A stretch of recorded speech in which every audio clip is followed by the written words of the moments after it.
70 सालों से खुद अपने अधिकार से माने लड़ रहा है, संघर्ष कर रहा है। लेकिन अभी अगर वास्तव में चमरा लेंडा इत्यादि जो भी नेता हैं, ये अगर वो आदिवासी चिंतक हैं, हम भी चाहते हैं आदिवासी का भला हो, क्योंकि आज भी शोषित हैं, वंचित हैं, तो सबसे पहले ये सर्वे हो, जब अगला परिसीमन हो तब उनकी जनसंख्या क्या ठहरेगी, क्या उस समय आपका जो ये आदिवासी राज्य के रूप में चिन्हित किया गया है तब वह उस माने क्राइटेरिया में खड़ा उतरेगा कि नहीं उतरेगा, इस पर चर्चा होना चाहिए। परिसीमन होगा ही। आज भले 81 विधानसभा है, लेकिन नया जो विधानसभा बना है उसमें 160 सीटें हैं। तो 160 सीटें क्यों, किस लिए रखी गई हैं? आज हो कल हो विधायकों की संख्या बढ़ेगी, तो जब विधायकों की संख्या बढ़ेगी तब आरक्षित सीटों की संख्या क्या होगी, क्योंकि आरक्षित सीट होना यानी उस समुदाय का भागीदारी होना।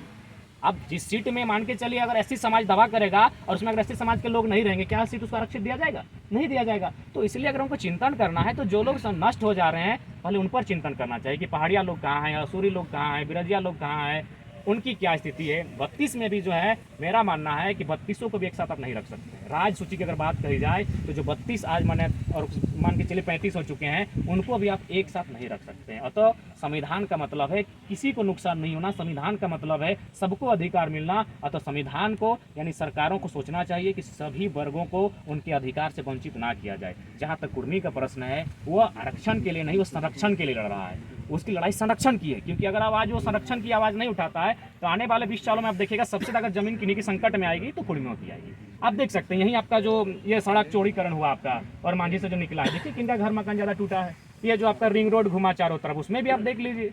तो इस ये मसला है, संरक्षण का मसला है। ये लड़ाई आपका अपनी आइडेंटिटी का है, लेकिन लोग इसको थोड़ा सा सिर्फ ले आते हैं, आरक्षण की पॉलिसी में ले आते हैं।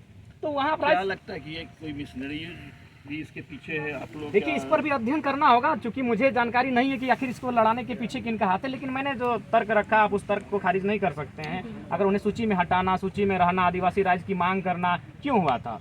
कम से कम जनसंख्या 50 होनी चाहिए थी, क्योंकि 25% अगर मान के चले आज आदिवासियों की संख्या इस राज्य में 25% है। अगर 25% को आधार मानकर अगर किसी आदिवासी राज्य का निर्माण किया जाए तो ये संभावना नहीं है।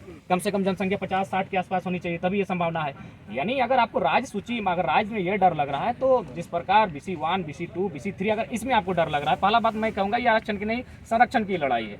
तो आप उसके लिए राज्य सरकार को एक गहन समीक्षा करनी चाहिए। और हम तो कहेंगे कि प्राइमेटिव ट्राइब्स का भी एक अलग कॉलम राज्य में रखें और उसमें जो लोग विलुप्त हो जा रहे हैं उनको आप कम से कम सुरक्षित करने का कार्य करें। अच्छा, मूल विषय पर आइए। सरकार बोल रही है कि हम सर्वे कराएं और उसी के आधार पर ये डिसीजन फिलहाल इसके लिए है कि फिलहाल नियोजन दिया जाए, और बाद में फिर हो सकता है कि सरकार बनाए नियोजन की। तो इसमें क्या आपत्ति है? देखिए आपत्ति का सवाल ये है कि सबसे पहली बात